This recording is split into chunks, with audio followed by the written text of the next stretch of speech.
Hello বন্ধুরা, আজকে আবারও চলে এসেছি একটা নতুন ব্লাউজের ভিডিও নিয়ে। আর আজকে এটা হচ্ছে অর্গেঞ্জা শাড়ির, তবে এটা কোনো শাড়ির ব্লাউজ হবে না, এটা হবে একটা লেহেঙ্গা, অর্গেঞ্জা ছিটের উপর লেহেঙ্গা এটা। আর কাস্টমার এটা নর্মাল যেমন ব্লাউজ হয় সেরকম যায়নি, যেহেতু লেহেঙ্গার ব্লাউজ করলে পেটটা একটু দেখা যায়, তাই কাস্টমার পেটটা যাতে দেখা না যায় সেই রকমভাবে বানাতে বলেছে। আর চেয়েছে কিন্তু প্রিন্সেস কাট, তাই প্রিন্সেস কাটই বানাবো, কিন্তু লম্বা লেন্থটা কিন্তু অনেকটা বড় হবে, যাতে তার বেলিটা দেখা না যায়। চলো কাটিংটা করে নিই।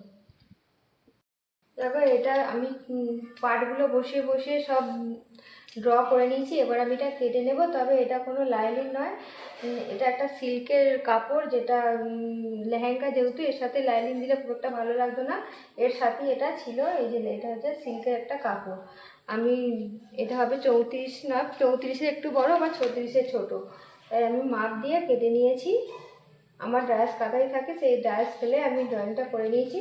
এবার ড্রয়িংয়ের উপর দিয়ে আমি কাটিংটা করে নেব।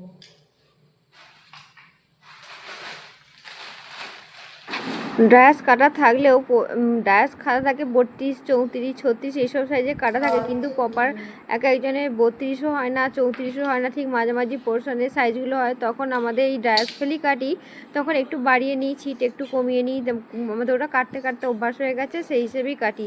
একটু বড় হলে ডায়াস ফেলে কাটার সময় একটু বাড়িয়ে নিই, আর যদি ছোট হয় একটু সাইজ প্রপার যে সাইজ হয় তার থেকে তখন একটু ছোট করে কেটে নিই। এইভাবে কাটিংটা করি। আর দেখো, লাইনিং হলে কাটতে একটু সুবিধা হয়, এটা লাইনিংয়ের নয়, একটু সিল্কের কাপড় আছে, কাটতে খুব অসুবিধা হচ্ছে, মানে একদিক দিয়ে কাটছি একটু হড়কে যাচ্ছে, সরে যাচ্ছে, এই ধরনের ছিট একটু ধরে ধরে কাটতে হয়। বিশেষ করে পিন আপ করে কাটলে আরও একটু সুবিধা হয়। আর ধর কাটিংটা হয়ে যাওয়ার পর আমি মানে আসল ছিটটা কাটবো, আবার ওটা আবার অর্গেঞ্জা পিসে কাটতে হবে। অর্গেঞ্জা পিস না কাটতে খুব অসুবিধা হয়, যারা করে তারা জানে অর্গেঞ্জা পিস কাটতে কতটা অসুবিধা হয়। একদিক দিয়ে কাটিতে আর একদিক দিয়ে সহজে কাটতেও ঠিক যতটা অসুবিধা হয়, সেলাই করতেও ঠিক ততটাই অসুবিধা হয়।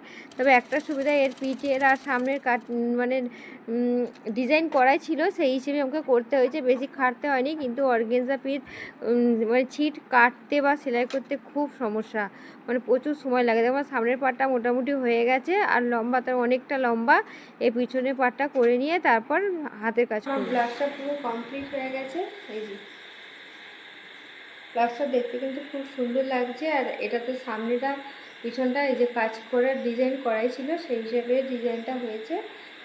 সামনেটা ছিল এরকম আর পিছনটা হচ্ছে এইরকম। আর যেহেতু এটা লেহেঙ্গার ব্লাউজ, সেই জন্য লেন্থটা মানে লম্বাটা অনেক বড় হয়েছে, যাতে বেলিটা একদম দেখা না যায়। এটা দেখা একদম এই পোর্শনে পড়বে, পুরো বেলিটা কভার হয়েছে।